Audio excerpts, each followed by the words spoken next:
So you're working in the old TRW office with Northrop, and you're on this big project, a couple hundred people, and then at some point you're like, this is just something changed. I'm guessing something changed in you. Did the project end, or was there like something where you're like, well, I need to move on? So a couple of things happened. So like when I got there, well, one, they paid for me to go to grad school, so I did a graduate degree, in software engineering. They paid for the whole thing, which was great. It was super helpful in terms of, and there are things that I honestly use a lot in my life today with Elevate. But so they paid for that, and then kind of went through that program, trying to figure out, where you fit in the world, right? And I knew I was a good developer. I consistently got 5-star, reviews and all that stuff. But like, I also kind of felt like I wasn't a good architect. If I was going to progress as a subject matter expert, it wasn't something that necessarily came natural to me. So I was kind of, looking around at, what that looked like, and ultimately decided, I've been pushing forward in this technical domain, but, fairly quickly I was already taking leadership positions. I had people reporting to me, by the time I was like 24. My boss,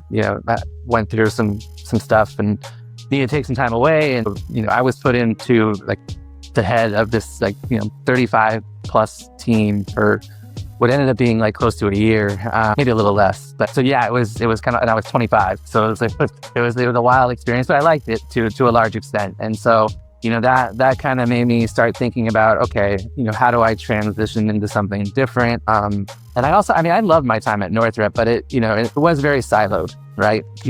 You work on your project, you don't have a whole lot of purview into what's going on outside of those projects.